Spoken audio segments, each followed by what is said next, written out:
प्रियकराने लग्न करण्यास नकार दिल्याने आणि शाळेच्या संस्थापक अध्यक्षने तुझ्यामुळे आमचे नाव खराब होते असे म्हणून त्या मुलीला शाळेत येऊ नको असे म्हटल्याने एका मुलीने राहत्या घरी गळफास लावून आत्महत्या केली आहे। याची माहिती अशी आहे की शिवशाही शंकर नगरातील अस्मिता मल्लीनाथ कोळी वय वर्षे 19 हिने आपल्या राहत्या घरी 15 डिसेंबरला गळफास लावून घेतला।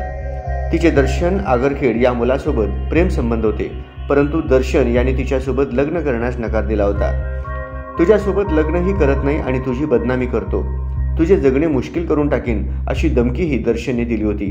तसेच अस्मिता ज्या शाळेत शिकत होती त्या शाळेचे संस्थापक धऱ्याप्पा हत्तुरे, सुधाकर कामशेट्टी आणि दर्शनचे वडील आगर खेडसर यांनीही अस्मिताचे वडील मल्लीनाथ यांना तुमच्या मुलीला शाळेतून काढून टाकतो अशी धमकी दिली होती आणि तिला हत्तुरे वस्तीतील मल्लिकार्जुन प्रशाला येथे येण्यास प्रवेश बंदी केली होती। या सर्व त्रासातून अस्मिता हिने 15 डिसेंबरला गळफास घेऊन आपली जीवन यात्रा संपवली।